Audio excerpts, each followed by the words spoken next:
It's T-1 for Ireland and India. Both teams will be locking horns tomorrow at the New York's Nassau County Cricket Ground. That's where you'll see Rohit Sharma and Paul Sterling. Both of them get together as they'll be leading their sides out into the stadium for the first match. To begin with, looks like a David versus Goliath affair, but if you ask me, it may not really turn out to be so, because it's a tricky ground that we're talking about. So much to talk about the surface over there.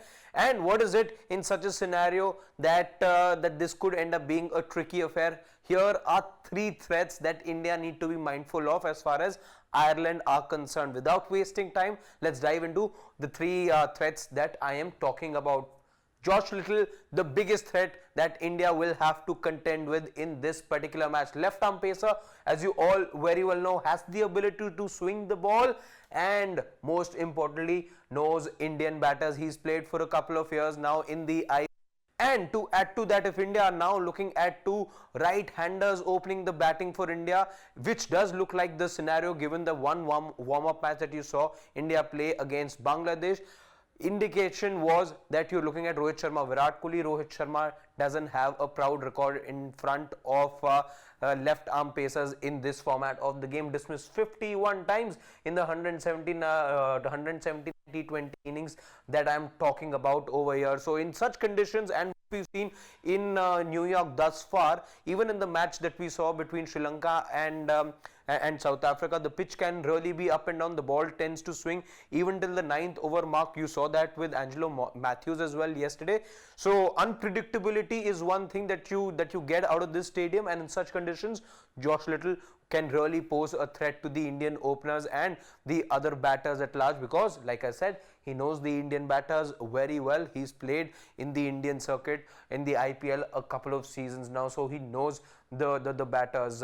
So for those reasons, Joshua Little remains the #1 threat for the factors that we listed over here. Let's talk about the second threat that India will have to look at, and we have this picture for you. We pulled out this one all the way from the 2011 World Cup. We went back, pulled it from the archives. While you may not be able to recognize the bowler over here because he was all of 18, but now cut to 2024, he is a recognized force in this Irish bowling attack. He made a name for himself, by the way, at the age of 18 for trapping somebody like a Sachin Tendulkar in the 2011 World Cup. George Dockrell has really been one of the central forces for Ireland. Look at his records in T20s.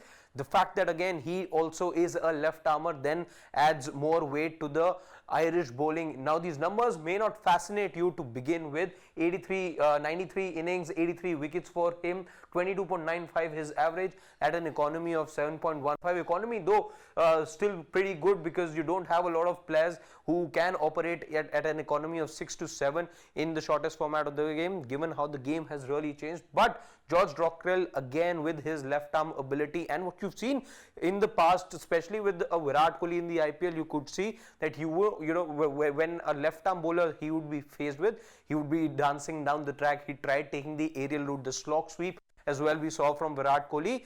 Then can Ireland plan around that particular way that Virat Kohli is likely to bat against left-arm spinners? George Dockrell could really become that key player as far as bowling is concerned for Ireland. So we've talked about two threats that Ireland can pose. Let's now move to the third player that could hold the key in this fixture that we're looking at. Let's talk about their opener, Andy Balbirnie. Somebody who, again, given the kind of surface that we're looking at in Ireland, in New York, beg your pardon, could hold the key, could be crucial to the way, because you're looking at players who don't really have to be playing at 200 given the surface that we've seen in the one match and the couple of warm-up games that we've seen in New York. There you need some adaptability, there you need some smartness, and Andy Balbirnie does have the caliber to do that. Look at some of the numbers that we've pulled out for him. 77 of 55, that's what he scored when Ireland chased down a target of 183 against Pakistan, which was their first win in the format.